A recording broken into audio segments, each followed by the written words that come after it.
Hi, it's Tony at Casa Esmeralda. It is February 17th, 2019, Sunday, and absolutely just a lovely, gorgeous day here in the Mediterranean of South Italy. So let's go take a look around, because the other night it was 2 degrees Celsius. I hope everybody had a nice Valentine's Day. It was a very cold winter here. Those winter snowstorms in Germany sort of came a bit down here. There has been some very cold nights. My friend was here the other day from Austria with his 4-year-old son. That was a workout because he was sick too. So cooking, washing, cleaning, all for everything, and my friend basically didn't do much work at all, just kind of sit around and coughed and hacked away and took it easy. Sadly though, well, here's Pippy. Come on out, Pippy. Pippy! Here's Bruno. Say hello, Bruno. Say hello, hello. Say hello, Bruno. Here's Bruno, everyone. He's 11 months. And here's Pippy.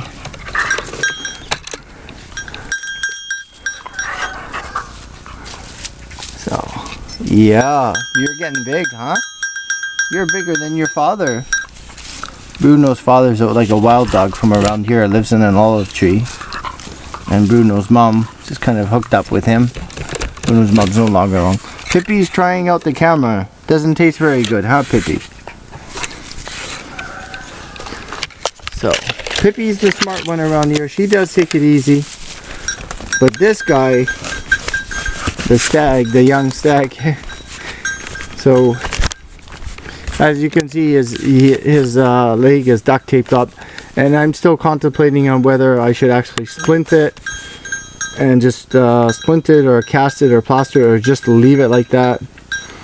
And I've had other dogs before that have broken their front paw and things like that, and I'm gonna possibly see how the things go, you know. Maybe if he's kind of putting his foot down a little bit on it, I think it's a little bit better physio, or just leave it like that. So this is what a 4-year-old kid does when you tell him time and time again when the father doesn't do anything. Is he was chasing the goat around, and then the goat got fed up and charged him. But the kid still didn't give up, so they were playing around and the goat slipped and fell. And children should all know that you do not play with a barn animal. So Pippy's having some cotton there. So yeah, you got the worst of it, huh, Ziggy?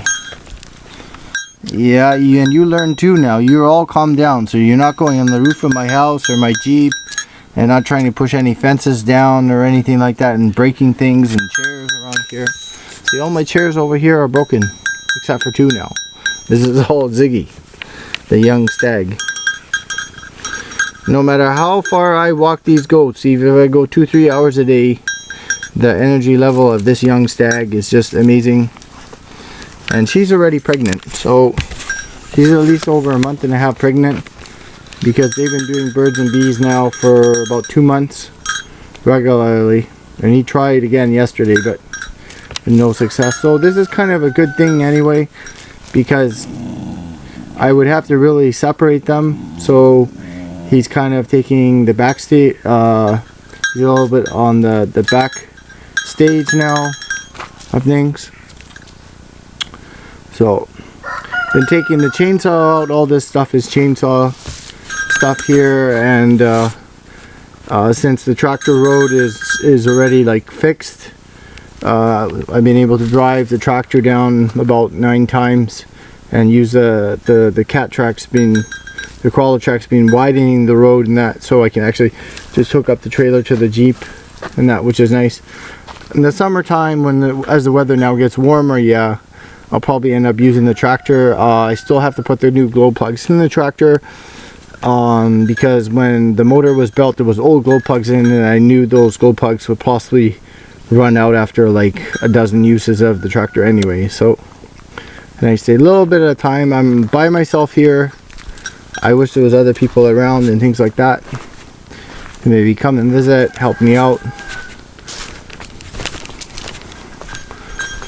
Last week it was windy and cold.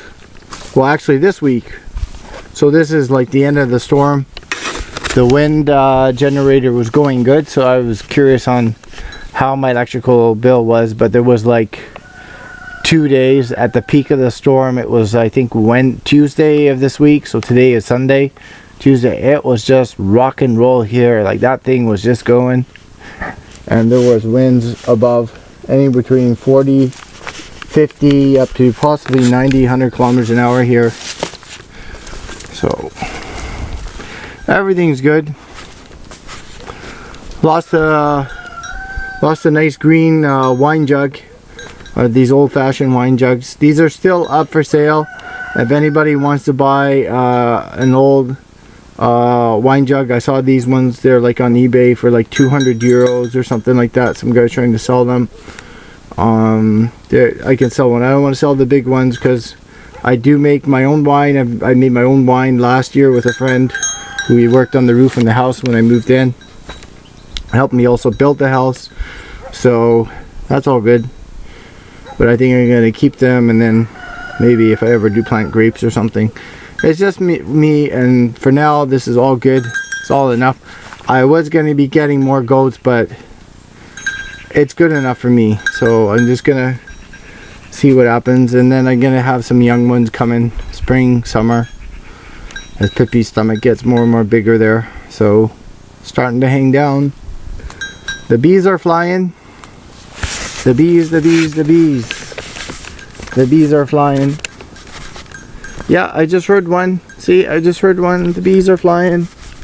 On such more, it's 17 degrees Celsius, and it was kind of trying to go to 18. I should get the plastic covering it. Ziggy's been kind of fooling around with this here, so hold on.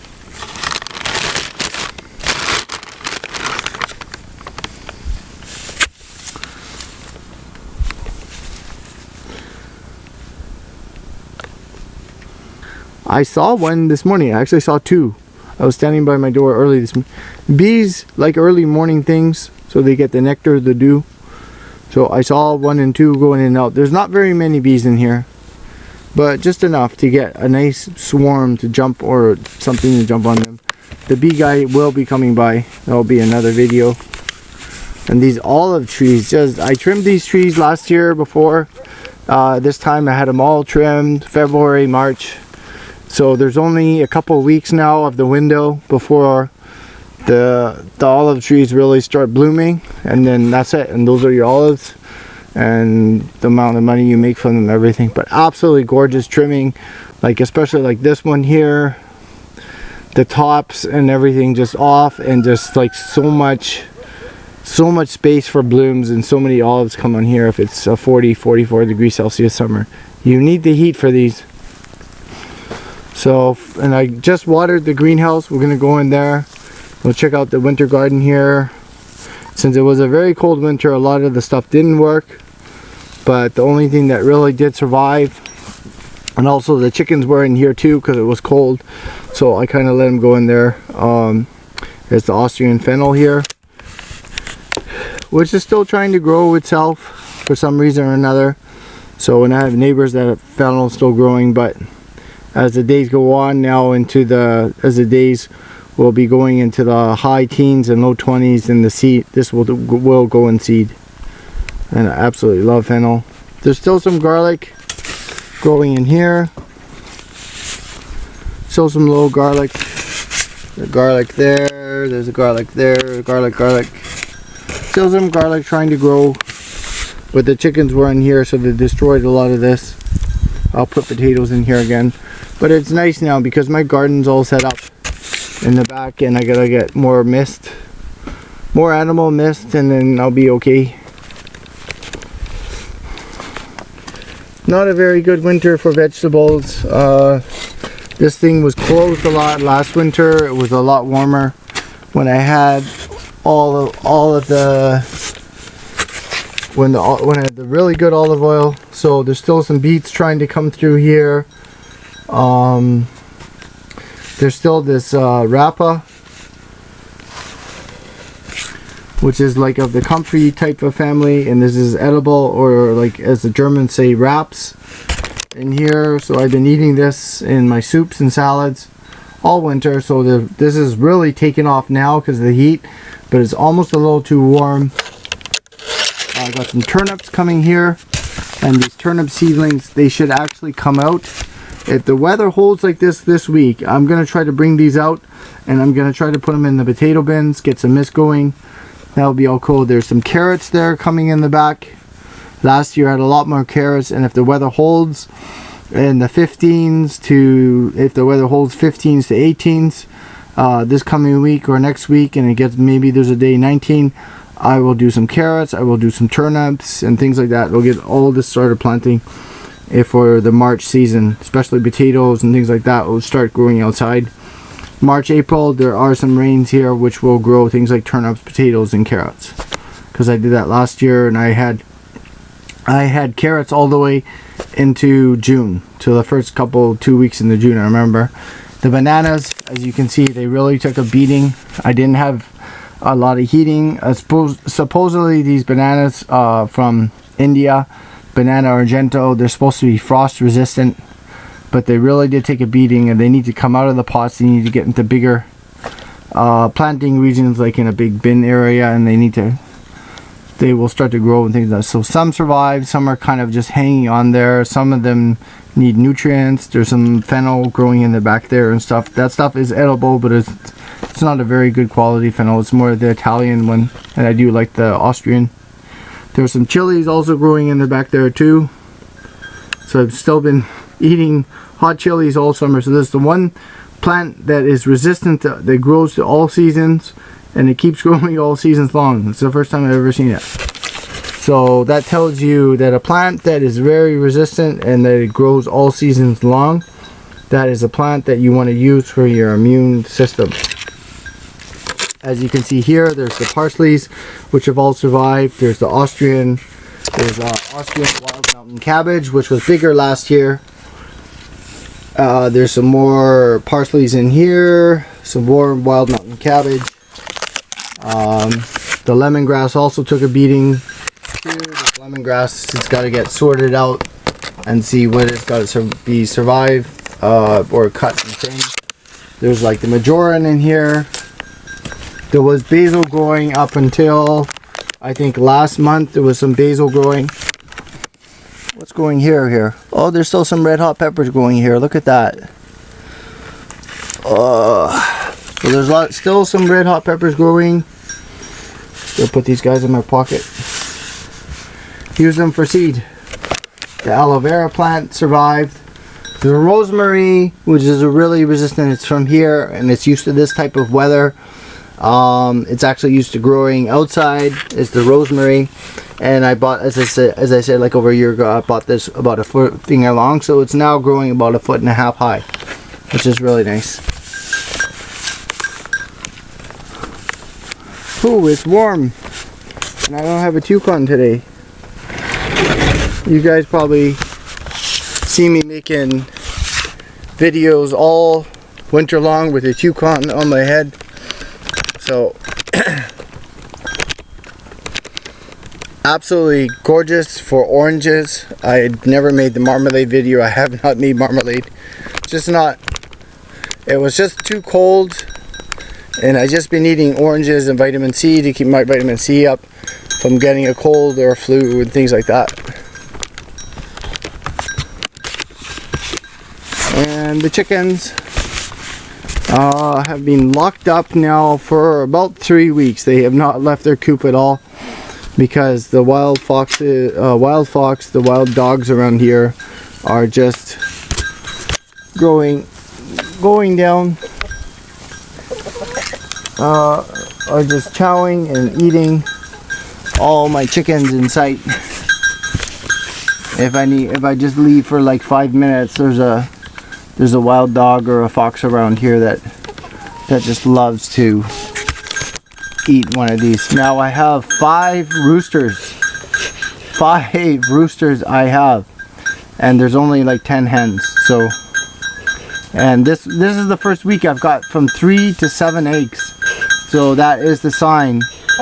They are getting very tingly toes to do their birds and the bees. When they start laying their eggs, you know, it's a good sign that spring is coming. So 3 to 7 eggs this week, and that is your sign that the weather is changing, spring is coming, and it's time to do your garden work. I mean, putting hay in here for them. So I have a bountiful supply of hay, which is okay for them. So they're getting a little bit of herbs and insects and things like that. So I still have the variety, which is the Italians, which are the browns, and then there are the mix, which is the Italian Australorp, which is more of the brown and white, which is kind of interesting. I have brown and white roosters and hens. And it's been pretty good, but I do not want to lose any more hens, so I have to keep them locked up, unfortunately. I like the free range, so the eggs are a little bit smaller. There's been days where I've had a few extra large size eggs, and then there's days where I have small. But when I free range them and let them out of the coop around here around my garden, I always get the extra large or large size eggs, which is really nice. So,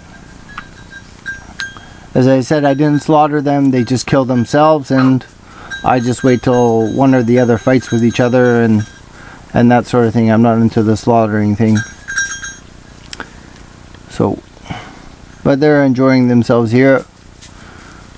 And there's lots of feed here, and I keep putting more hay in here, and all this hay that is in here, so it's about a foot high, and they're just compacting it down, and it's all gonna go in my garden.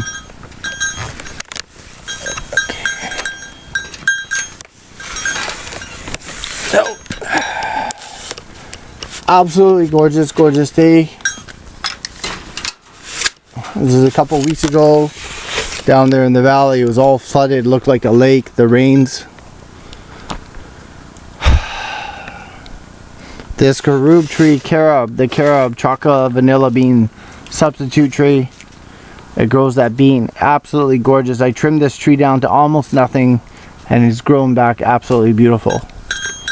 Absolutely beautiful, just like grown a meter or 2 meters in the last year and a couple months. And I'm hoping these other trees will grow back also.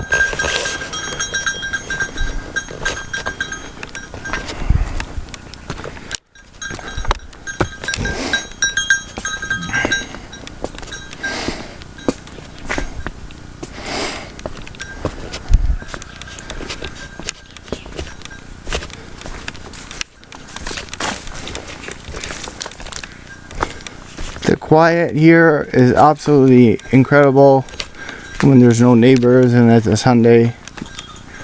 So it's been nice. It's been a really nice day, and I'm just gonna go take a nap again.